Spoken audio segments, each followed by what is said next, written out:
बाबा कहते तुम्हें रॉयल्टी में रहना है क्योंकि तुम साकार और निराकार दोनों ऊंच कुल के हो। अब पहले तो प्रश्न उठता है कि रॉयल्टी की इमेज क्या है। जब हम रॉयल्टी वर्ड सुनते हैं तो रॉयल्टी की इमेज क्या है, कैसी होती है रॉयल्टी? रॉयल कैसे दिखते हैं?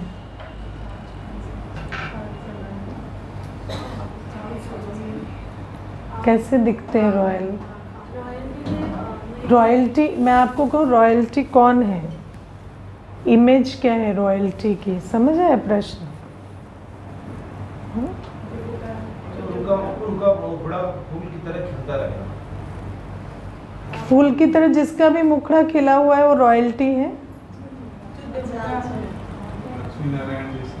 लक्ष्मी नारायण जैसे रॉयल्टी है। देखो, सबसे पहले जब हम रॉयल्टी वर्ड सुनते हैं तो हमारे मन में चित्र आता है राजाओं का चित्र, है ना। जैसे आज की दुनिया में क्वीन एलिजाबेथ रॉयल्टी है ना, उसको हम आज रॉयल्टी कहते हैं। अब बाबा हमें कहते हैं कि राजाओं के भी राजा कौन है? देवताएं। क्योंकि चाहे कोई आज की दुनिया में भी रॉयल्टी के रूप में है, लेकिन वो भी जाकर अपना सर झुकाते हैं देवताओं के सामने। तो इसीलिए जब हम रॉयल्टी का चित्र कहते हैं तो देवताओं का चित्र बुद्धि में आता है। लेकिन जब हम देवताओं के चित्र की बात करते हैं तो जो चित्र हम भक्ति मार्ग में देवताओं के बनाते हैं वो उनके सतयुगी स्वरूप के चित्र नहीं है, उनके संगम युगी स्वरूप के मेजॉरिटी चित्र हैं। जैसे अभी आप ये जो लक्ष्मी नारायण का भी चित्र, ये तो बाबा ने बनवाया है ना, कि ऐसे Shri Lakshmi Shri Narayan side by side खड़े हैं विश्व महाराजन विश्व महारानी की तरह। ये चित्र भी बाबा ने बनवाया। लेकिन जिनके सामने रॉयल घराने वाले भी नतमस्तक होते हैं वो चित्र हमारे संगम युगी स्वरूप के चित्र हैं। अगर आज आप किसी भी राजा को लो, अभी तो रॉयल्टी ख़त्म हो गई ना, अभी भारत में तो कोई राजा नहीं है, लेकिन जब राजाएं भी थे तो जाकर उन संगम युगी देवताओं के चित्रों पर, है ना, संगम युगी स्वरूप के चित्रों पर ही जाकर वो शीश झुकाते थे। तो बाबा हमें कहते हैं कि तुम्हारे जो चित्र हैं उनके सामने आज भी सर झुकाया जाता है। वो जो चित्र हैं उनमें जो वर्णन है, उनके जो सिंबॉलिज्म है, वो सब तुम्हारे इस समय के कर्तव्यों के ऊपर है। तुम जो अभी ईश्वरीय संतान हो, उसी के इस संगम युग में जो ये तुम्हारा सबसे ऊंच पद है, तो बाबा कहते पूजन सिर्फ ईश्वर का और ईश्वरीय संतान का होता है। अगर देखा जाए तो सारे जो पूजन है वो किसके हैं? शिव बाबा के विभिन्न कर्तव्यों के पूजन, शिव बाबा का स्वरूप का पूजन और हम संगम युगी बच्चों का पूजन। आप देखो जो सबसे ज़्यादा पूजन किसका होता है ना, नवरात्रों पे, है ना, जगदम्बा का पूजन होता है। अब जगदम्बा की कहानी में भी क्या कहते हैं कि रची, त्रिदेव ने उनको रचा कहते हैं, है ना, तो शक्ति की रचना हुई। तो बाबा कहते हैं ये जो मैं हूँ और मेरी रचना है, इसी के सामने आज के राजघराने वाले भी सर झुकाते हैं।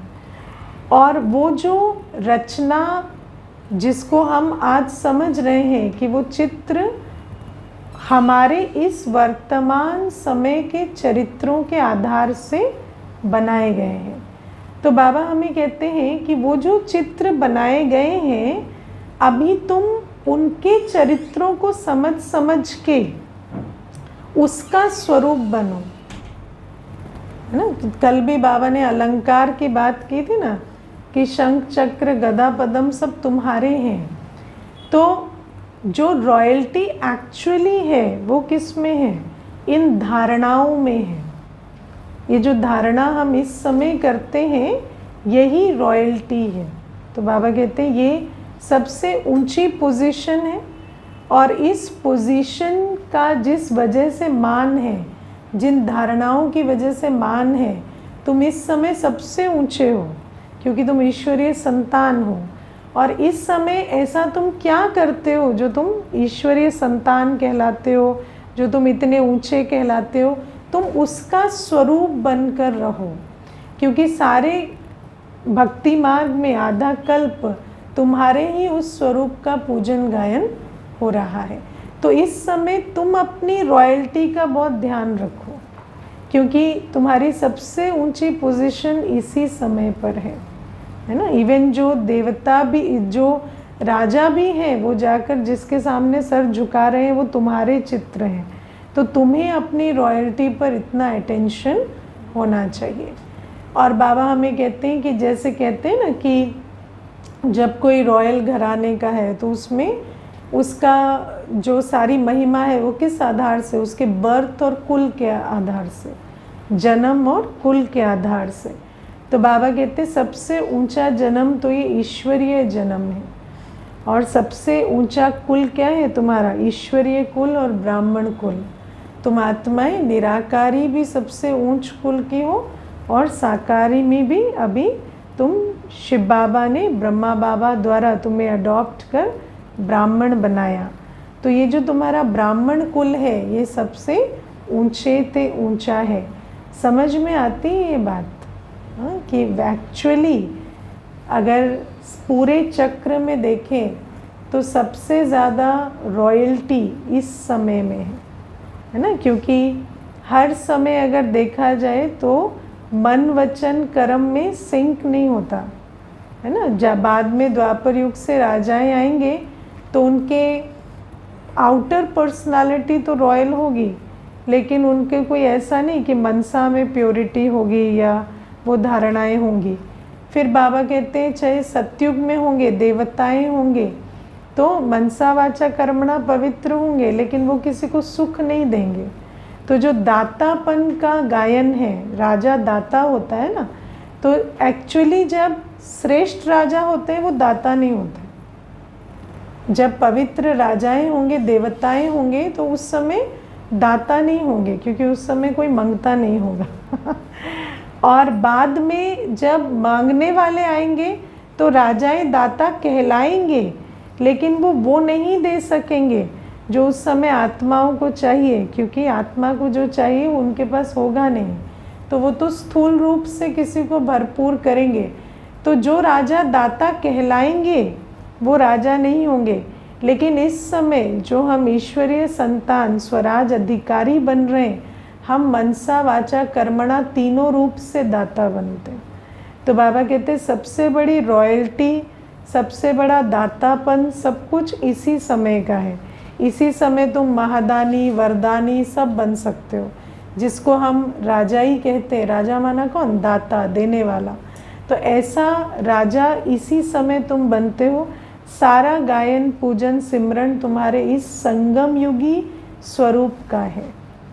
और बाबा इसीलिए आज हम बच्चों को नशा चढ़ा रहे हैं कि तुम रॉयल आत्माएं हो, तुम सबसे बड़ी रॉयल्टी हो।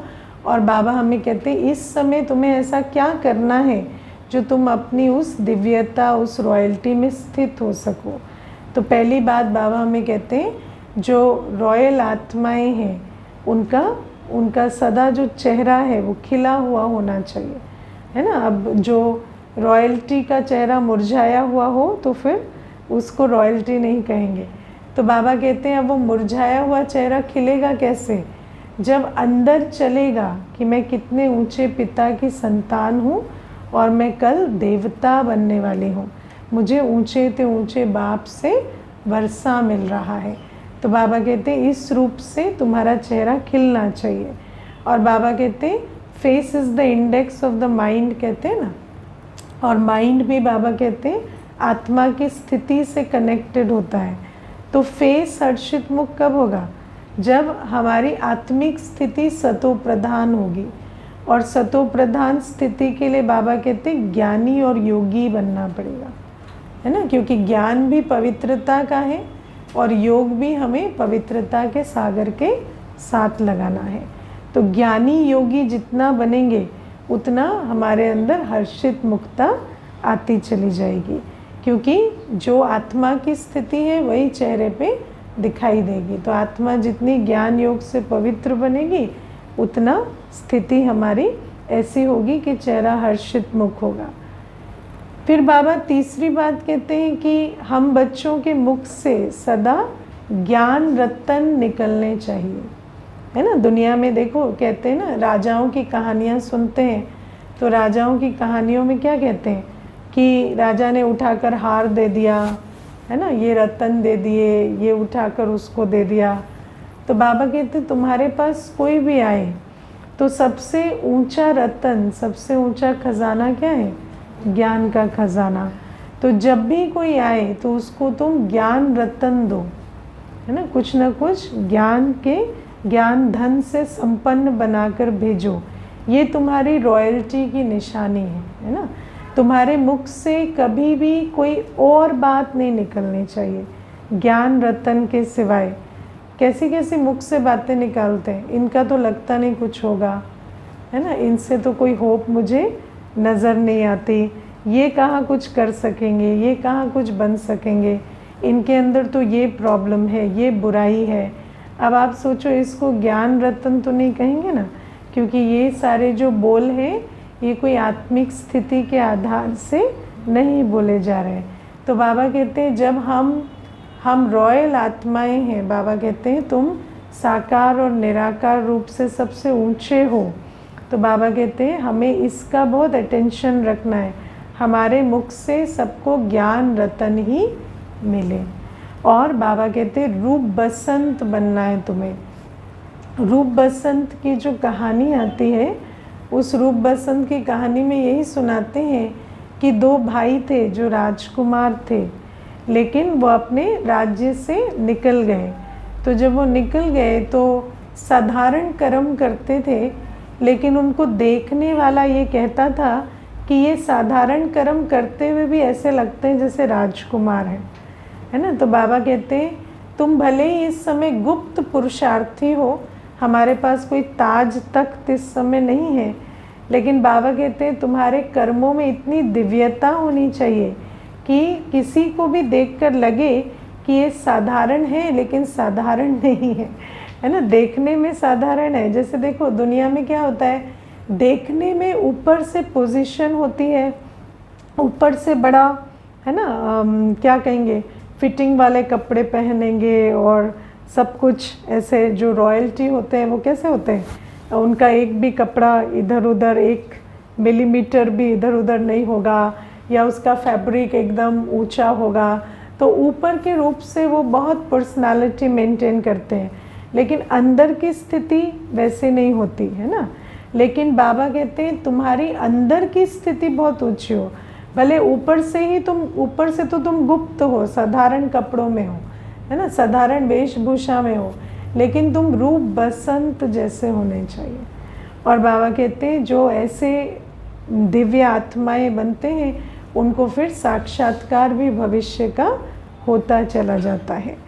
और फिर बाबा आज हमें कहते हैं कि जो रॉयल्टी है उसके लिए, ये जो रॉयल स्थिति है इसके लिए हमें क्या करना है, तो आज बाबा हमें पवित्रता पर अटेंशन दिलाते हैं, है ना। बाबा ने कहा कि कुछ भी हो जाए लेकिन पवित्रता हमारी खंडित नहीं होनी चाहिए, क्योंकि बाबा ने हमें बताया है कि सत्यता की ही रॉयल्टी है, रियलिटी की ही रॉयल्टी है, और रियलिटी सत्यता क्या है, हमारी प्योरिटी। तो जितना हमारे अंदर पवित्रता है उतनी दिव्यता रहेगी, है ना। तो बाबा कहते हैं कि इस प्रकार से हमारी जो स्थिति है इतनी ऊंची रहे, उसके लिए अटेंशन देना है अपनी प्योरिटी पर। और बाबा कहते हैं कि चाहे सर धड़ से भी अलग हो जाए, चाहे कोई मारने को भी आए, है ना, कोई खून भी करने को आए, तो क्या करना है, वहाँ पतित नहीं बनना है ना। अभी मैं आपको काम विकार की तो बाबा आज बात करते हैं कि काम विकार के अधीन नहीं होना है, चाहे कितना भी तुम पर सितम हो, कितना भी तुम्हें सहना पड़े, है ना। फिर बाबा कहते हैं कि अगर कोई पूछता है कि बाबा इतना सितम हो रहा है तो क्या करें, तो फिर बाबा कहते हैं कि इसका मतलब उसके अंदर सहन शक्ति कम है, उसको ये ऑप्शन नज़र आने लगा है कि इतना सहने से तो अच्छा पतित बन जाए। तो बाबा कहते हैं, फिर बाबा क्या कहेंगे, बाबा कहेंगे जाके पतित बनो। तो बाबा ने हमें कहा है कि चाहे तुम्हारे सर्कमस्टेंस कितने भी विकराल हो जाए, चाहे तुम्हें काम विकार के लिए कितनी भी परीक्षा देनी पड़े, चाहे तुम्हें क्रोध को कोई कितना भी ट्रिगर करे, लेकिन तुम्हें अपना जो स्वधर्म है शांति पवित्रता का वो नहीं खोना है। जैसे अभी जब कोर्स हो रहा था तो ये बात बहुत उभर के आ रही थी कि सब पूछते हैं कि आप लोग कहते क्रोध कभी नहीं करो, लेकिन कोई आपको मारने आ जाए, कोई आपको, है ना, मोलेस्ट करने आ जाए, तो फिर उस समय पर क्या क्रोध ना करें या सेल्फ डिफेंस में ना मारें। तो ये बात बहुत उस समय उठकर आती है।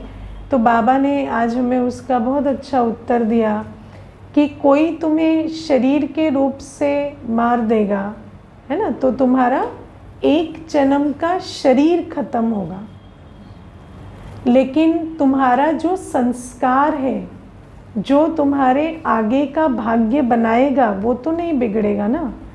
लेकिन अगर हम उस शरीर को प्रोटेक्ट करने के आड़ में अपने क्रोध के संस्कार को नहीं रोक पाए, तो फिर क्या होगा, वो क्रोध का संस्कार हमारा अंतिम संस्कार बनेगा वो। और जब वो क्रोध का संस्कार हमारा होगा तो सतयुग त्रेता युग में हम जन्म नहीं ले सकेंगे, क्योंकि वहाँ काम क्रोध नहीं है। तो बाबा हमें कहते हैं इसीलिए कोई तुम्हें पतित बनने के लिए कितना भी तंग करे, लेकिन अगर तुम उस तंग होने में अगर बात वहाँ तक चली गई कि कोई शरीर से मार भी दे, तो भी वो तुम्हारे शरीर को मारेगा, तुम्हारे 21 जन्म के वर्षे को नहीं छीन सकेगा। लेकिन अगर तुम उस भय में कि मेरा शरीर ना खत्म हो जाए, तुम अपनी धारणा छोड़ दोगे, तो उस धारणा के छोड़ने के कारण तुम अपने 21 जन्मों के भविष्य का कत्ल कर दोगे। तो बाबा कहते फिर वो जो हत्या तुमने की अपने भाग्य की, वो हत्या तो इससे भी बड़ी हत्या हो जाएगी।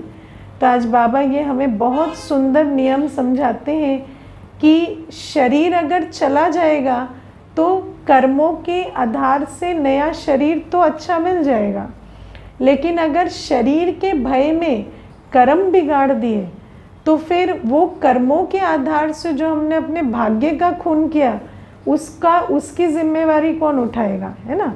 अब इसकी तो आप कह सकते हो कि हम अपने शरीर को प्रोटेक्ट नहीं कर सके, वो तो सामने वाले ने मार दिया, तो वो तो पाप उसका बना। लेकिन अगर उस भय में हमने अपना कर्म खराब कर दिया तो वो पाप तो मेरा बना ना।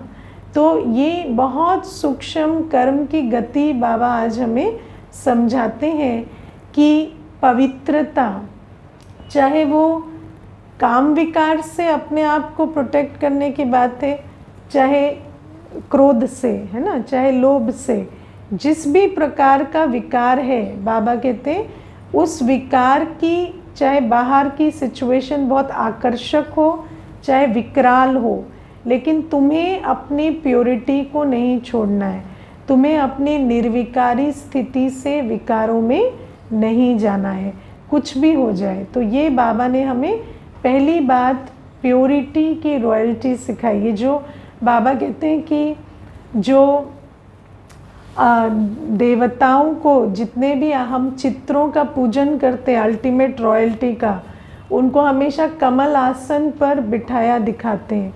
तो कमल आसन माना देखो कहीं पे भी आप कभी ये नहीं देखते कि देवता जिस कमल आसन पे बैठे उसका फ्लोर कैसा है, मार्बल है कि ग्रेनाइट है कि काला है कि सफ़ेद है, आप कभी ये नहीं देखते क्योंकि उनका अपना आसन है। तो बाबा कहते हैं इस प्रकार से हम जो अपनी पवित्रता के बल से जब एक आत्मा अपनी धारणा में इतनी पक्की होती है कि कुछ भी हो जाए वो विकारों का सहारा नहीं लेती, तो उसकी स्थिति कैसे हो जाएगी? वो आत्मा निर्विकारी पवित्र, जैसे उसका अपना कमल आसन है ना। कमलासन किसका प्रतीक है? पवित्र आत्मा की उपराम स्थिति का प्रतीक है। तो जैसे जैसे हम बाबा ने ये जो हमसे प्रतिज्ञा कराई है, धरत पर ये धर्म ना छोड़िए की, उस प्रतिज्ञा के आधार से हम जब किसी भी कारणवश किसी भी वायुमंडल में हम अगर अपने विकारों को छुट्टी नहीं देते तो हमारी अवस्था कैसे बनती जाएगी? पवित्र। If you don't use it you lose it. तो सारे विकार खत्म हो जाएंगे और स्थिति सतो प्रधान हो जाती है। और ऐसी जो अवस्था है वो ऐसा है जैसे आपका अपना कमल आसन है ना। फिर आप कहीं भी बैठे हैं, आप वहाँ न्यारे और प्यारे रह सकते हैं। ये जो न्यारी प्यारी स्थिति का जो सिंबल है वो बनेगा कैसे, है ना? वो देवताई चित्र बनेगा कैसे, चरित्र बनेगा कैसे? जब हम इतना अपनी प्योरिटी पर अटेंशन देंगे, है ना। फिर बाबा आज फिर से भोजन की बात को अंडरलाइन कराते हैं कि बच्चों को खाने का भी अक्ल नहीं है ना। तो बाबा कहते हैं शिव बाबा के भंडारे से ब्रह्मा भोजन खाना है। शिव बाबा का भंडारा वो भंडारा होता है जिस जहाँ से धन यज्ञ सेवा में लगता है ना। जहाँ हम धन के ट्रस्टी हैं, हमारा धन पवित्र है ना। तो बाबा कहते जब सेवा और धन का कनेक्शन बन जाता है ना, तो धन पवित्र हो जाता है और वो जो धन है वो शिव बाबा का भंडारा बनता है।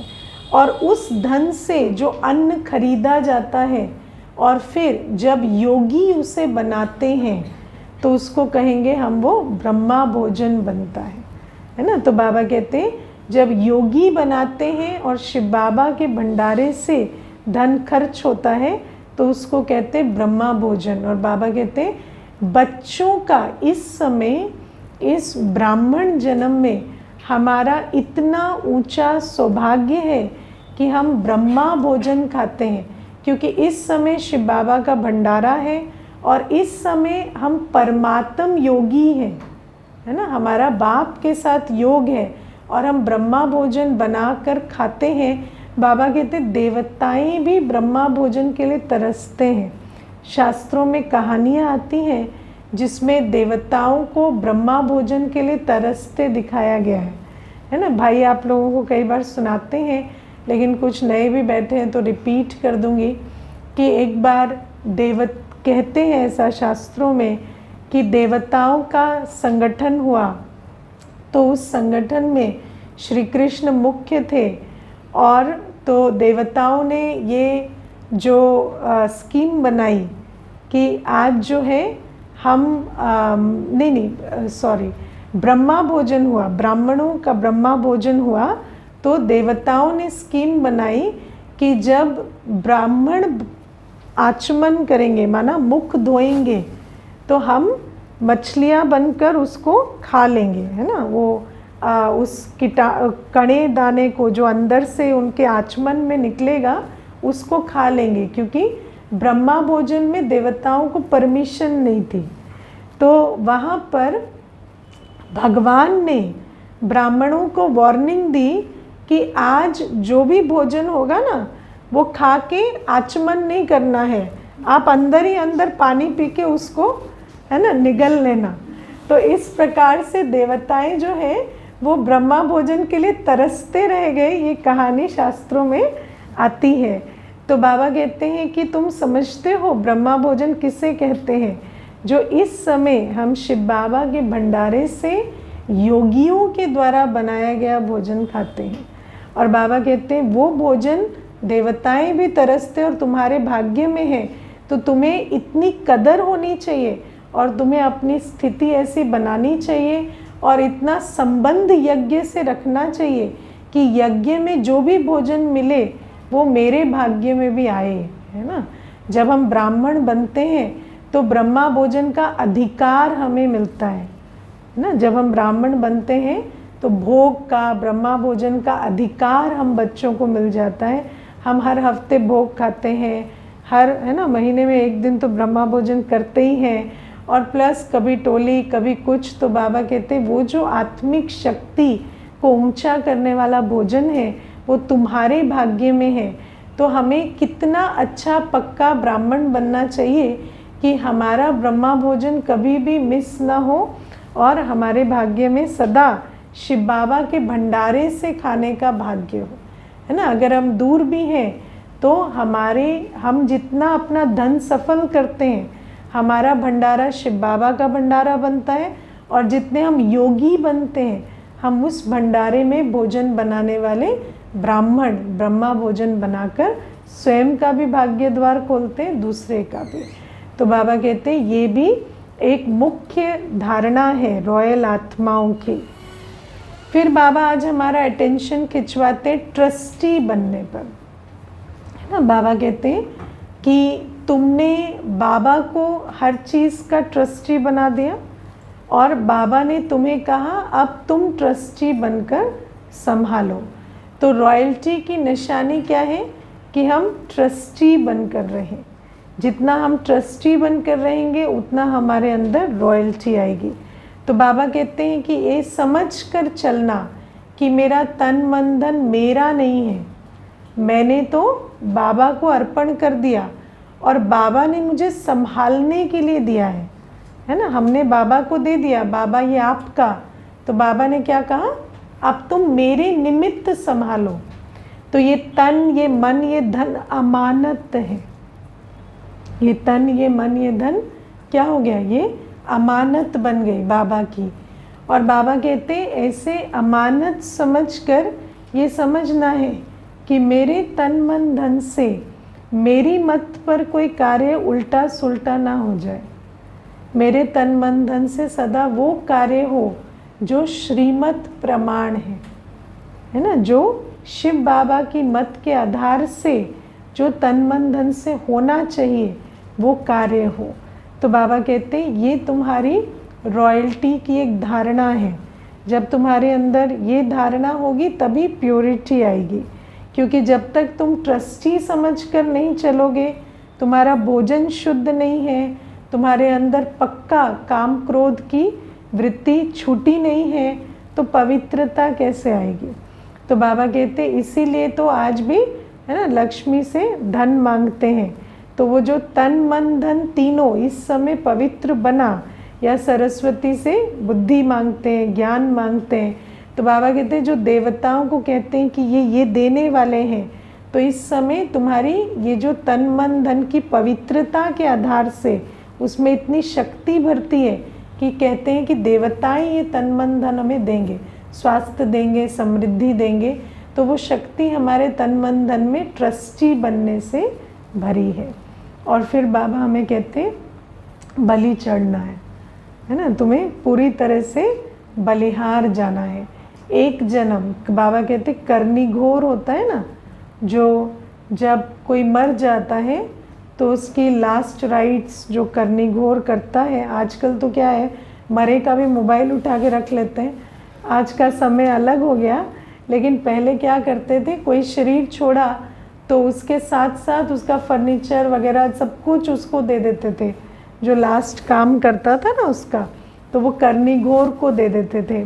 लेकिन बाबा कहते हैं कि सबसे बड़ा करनी घोर मैं हूँ, और मुझे तुम मरने के बाद नहीं, जीते जी सब कुछ दे दो। क्योंकि जब तुम मुझे सब कुछ जीते जी दे दोगे तो मैं उसे पवित्र बनाकर तुम्हें भविष्य में 21 जन्मों का वर्षा दूंगा।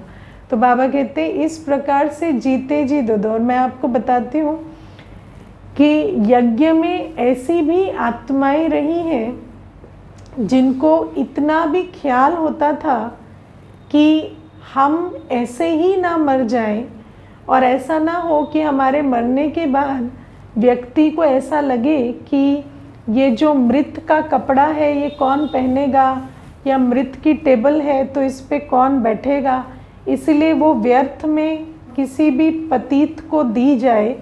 तो जगदीश भाई साहब को जब तबीयत खराब होने लगी तो ये अनुभव सुनाने वाले सुनाते हैं कि जगदीश भाई साहब ने जैसे ही तबीयत खराब होने लगी तो पहला काम ये किया कि कुमारों को बुला के अपने कपड़े दे दिए कि आप मेरे कपड़े ले लो और ये कपड़े जो है वो बाद में काम आ जाए। ऐसा ना हो कि अगर शरीर छूट जाए तो इन कपड़ों के ऊपर भी ऐसा आ जाए कि ये तो मृत के कपड़े हैं, तो फिर कोई अज्ञानी पहने और उसका सफल ना हो वो। तो शरीर छोड़ने से पहले सफल करने का अक्ल ज्ञानी आत्माओं में होता है ना। दुनिया में तो कहते हैं कि शरीर छूट गया तो फिर उसका वो जो चीज़ें बची हुई हैं उसका कोई क्या करेगा, या उसके प्रति तो एक ये है ना मृतक की चीज़ें हैं, ये लांछन लग जाता है। तो फिर कहते हैं ये कौन ही यूज़ करेगा, तो इसलिए इसको ले जाओ या किसी को दान कर देते हैं। लेकिन बाबा कहते हैं कि तुम्हें तो ये समझ है ना कि मेरा जो भी कुछ है वो संगम युगी है, मेरा कोई भी चीज़ कलयुगी नहीं है, लेस वैल्यू का नहीं है, मेरा हर चीज़ संगम युगी है।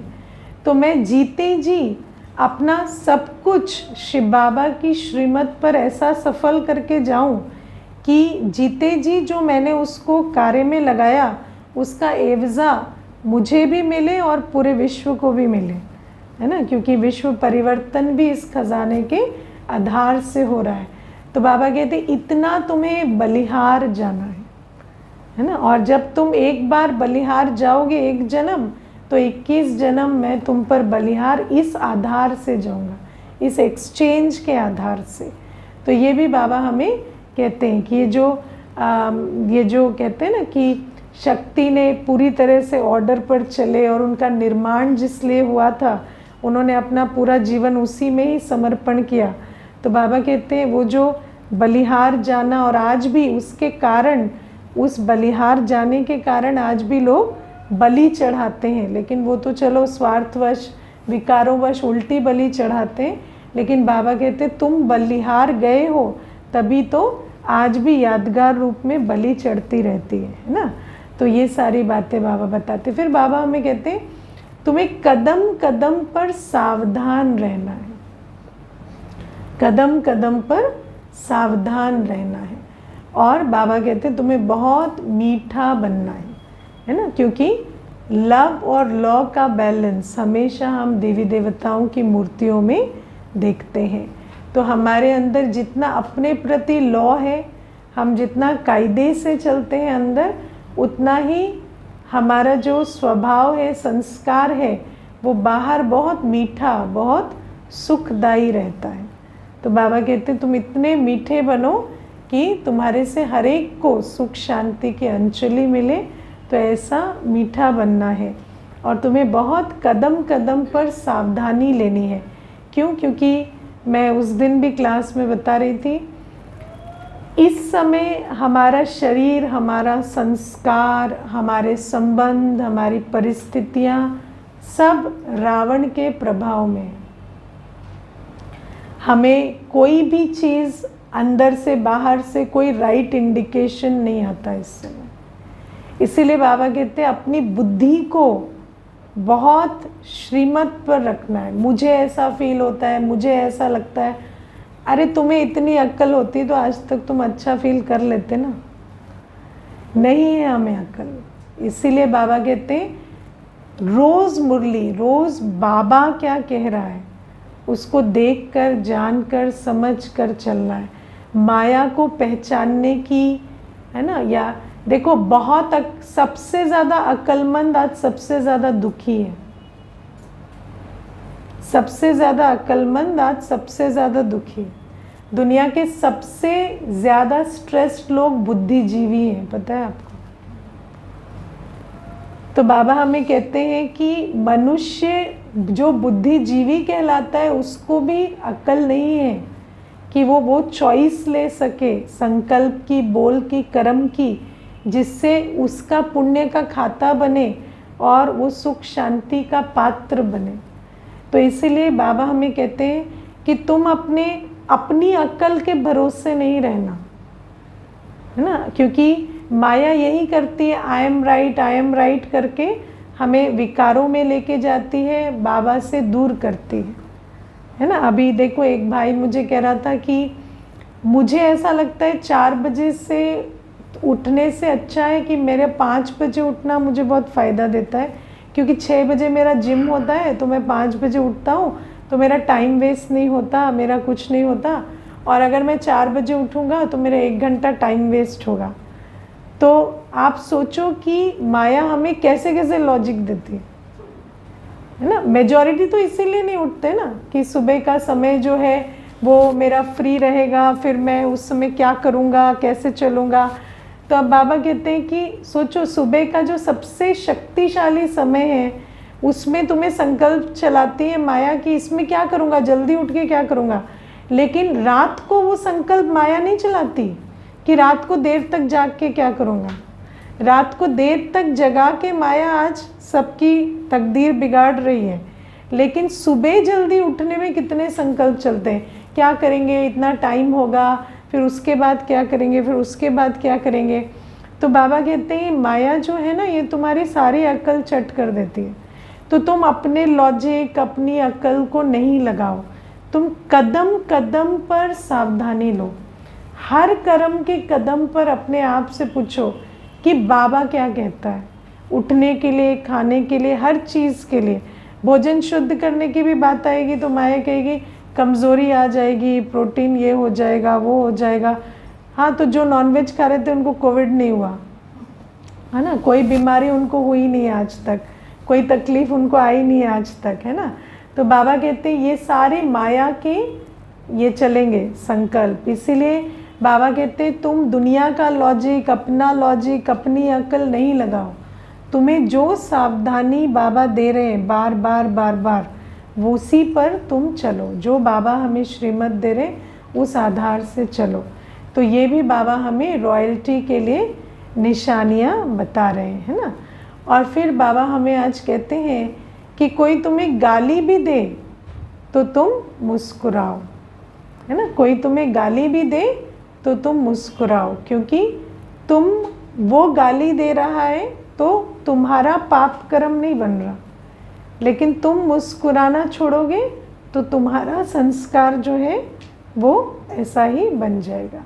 तो बाबा कहते हैं कोई गाली दे तो तुम गाली नहीं दो, तुम मुस्कुराओ। और बाबा कहते हैं तुम अपने आप को इतना भरपूर करके रखो कि तुम कोई भी बात दुनिया में सहन कर सको, है ना। बाबा ने आज कहा ना कि सहन तो करना पड़ेगा, क्योंकि दुनिया कैसी है, विकारों से भरे हुए आत्माओं की है। और जो विकारी है वो क्या करेगा, दुख देगा, विकर्म करेगा। जिसके पास जो है वो देगा ना। तो जो विकारी है वो विकारवश कर्म करेगा, वो दुख देगा। लेकिन तुम उस विकारी के सम्मुख होते हुए भी इतनी सहन शक्ति रखो कि जैसे सहन शक्ति के चित्र में कहते हैं ना कि पत्थर मार रहा है कोई, तो आम से लदा हुआ पेड़ उसको आम दे रहा है। तो इतना हमारे अंदर गुण होने चाहिए कि हम कोई कैसा भी व्यवहार दे करे, दुख दे, विकारोवश चलन चले, हम उसके सम्मुख अपने गुण स्वरूप, शक्ति स्वरूप में स्थित रह सके। तो बाबा कहते हैं सहन का पाठ तो बाबा ने पढ़ाया, लेकिन सहन एक शक्ति है। और शक्ति तो जितना हम योगी बनेंगे उतना हमारे अंदर शक्ति की धारणा होगी। तो इतनी हमारे अंदर शक्ति होनी चाहिए कि कोई, बाबा कहते हैं कोई गाली दे तो आप उस पर फूलों के हार चढ़ा सको। चढ़ा सकेंगे? कोई आपको कहे आपका तो ड्रेसिंग सेंस बड़ा ख़राब है, आप तो ऐसे हैं, आपको तो पहनने खाने की अक्ल नहीं है, तो आप उनको कह सकेंगे? लेकिन मैं तो आपका ड्रेसिंग सेंस देख के हमेशा इंस्पायर्ड होती हूँ, मुझे बहुत अच्छा लगता है। अगर आप कह देंगे वो बात वहाँ ख़त्म हो जाएगी। अगली बार वो आपको ड्रेस नहीं, आपको देखेंगे और रिगार्ड से देखेंगे, है ना। तो जैसे हमें कई बार कहते हैं ना कि आप लोग इतने सादे रहते हैं, सिंपल रहते हैं, कुछ पहनते नहीं, कुछ करते नहीं, तो हम कहते हैं हमको तो आपको देख देख के बहुत अच्छा लगता है, आप जो पहन कर आते हैं, हम तो वेट करते हैं कि ना ये आएंगे तो कैसा पहन कर आए, कैसा, तो हमें बड़ा अच्छा लगता है आपको देखकर, तो फिर उनको भी हम अच्छे लगने लगते हैं। और जब अच्छे लगेंगे तब तो आप उनको अपना गुण देंगे। अगर वो आपको कहते हैं आप अच्छे नहीं हैं और आप कहेंगे आप भी कौन से अच्छे हो, अपने गिरबान में झांक के देखो, है ना, तो फिर वो उनका आपके प्रति कोई रिगार्ड नहीं होगा, तो आपकी अच्छाई को भी वो धारण कैसे करेंगे। तो बाबा कहते हैं इतना हमारे अंदर शक्ति होनी चाहिए, क्योंकि देखो शक्ति तो आत्मिक वृत्ति से आती है ना पहले, तो जो जैसा है उसमें गुण है, वो भी ब्यूटीफुल है ना, वो भी वैल्यूबल है। जब वो देखेंगे तो जैसे आप उनकी वैल्यू देखेंगे वो भी आपकी वैल्यू देखेंगे। और हमारी वैल्यू क्या है, हमारी वैल्यू तो सारी बाबा से है ना। तो किसी का आपने आईना साफ किया और उसको अपने प्रति जो उसकी दिल है वो बदली, तो माना वो कल बाबा से गुण लेने लायक बन जाएगा। तो बाबा कहते हैं इसीलिए इतना हमारे अंदर सहन शक्ति होनी चाहिए कि हम गाली देने वाले के गले में फूलों की माला डाल सके। फूलों की माला कोई स्थूल नहीं होती है, फूलों की माला माना है ना, ऐसे नहीं आओ आओ गला सामने करो, है ना, माला डाल दें, वो भी कर सकते हैं, है ना, लेकिन वैसे माला रेडी भी नहीं रहती है। तो बाबा कहते हैं माला डालना माना जितना उन्होंने आपके अवगुणों का वर्णन किया, आप उनके गुणों का वर्णन करो, है ना। आप इमेजिन करके देखो, आप किसी को 10 बातें कह रहे हो, आप ऐसे हैं ऐसे ऐसे, तो वो कहते लेकिन आप तो बहुत अच्छे हो, आप उसके बाद कुछ कह सकते हो, कह सकते हो, है ना। वो सीधा कहते आप तो बहुत अच्छे हो, लेकिन फिर आप कुछ भी कहने लायक नहीं रहेंगे और आपको वो इमीडिएटली अच्छे भी लगने लगेंगे। आपका सारा जो क्रोध भी है या जो भी कंप्लेंट है वो शांत हो जाएगी। तो बाबा कहते जब वो हमारे पे वर्क करता है तो किसी और पे वर्क क्यों नहीं करेगा, है ना। तो ऐसा ही है। और फिर बाबा कहते हैं कि तुम्हें किसी भी धर्म की आत्मा को देखते हुए समझना है हम इनके पूर्वज हैं। मैं आपको एक बहुत इंटरेस्टिंग बात बताती हूँ। जितने धर्म हैं, मैं सब मुख्य धर्मों में उनका जो धर्म पिता होता है, क्राइस्ट है, जो भी है, इब्राहिम है, लेकिन उनका जो आदि पिता है ना, वो कहते हैं आप अगर इब्राहिम की भी बात करेंगे और आप एडम कौन है, तो एडम इब्राहिम का पिता है। क्राइस्ट भी इब्राहिम के वंशज है, उनका पिता भी एडम है। हर धर्म में फाइनली वो जो लिंक है वो आदम तक आता है। लेकिन आदम कौन है? अब आदम है इस्लाम में, एडम है क्रिश्चियनिटी में, ब्रह्मा है हिंदुइज्म में। तो वो आदि पिता का गायन हर जगह आता है, लेकिन वो आदि पिता कौन है वो किसी को नहीं पता। ये बहुत इंटरेस्टिंग है। आप हर धर्म की हिस्ट्री देखेंगे तो वो कहते हैं ये शुरू हुआ आदम से, एडम से, और फिर वहाँ फिर जीसस है, फिर ये है, फिर इब्राहिम है, फिर ये है। तो ऐसे आगे जाती लिनेज।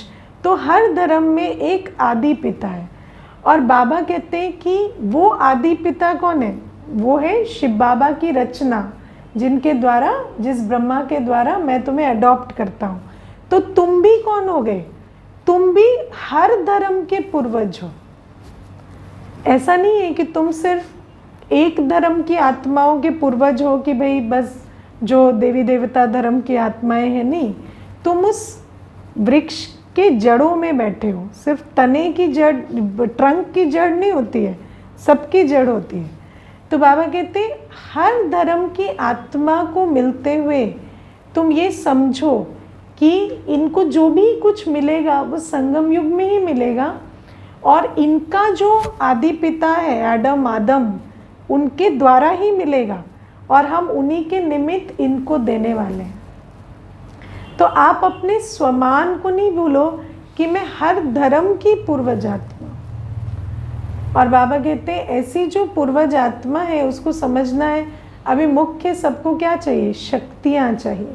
शक्ति माने गुणों की भी शक्ति, और जिसको हम शक्ति कहते हैं वो भी।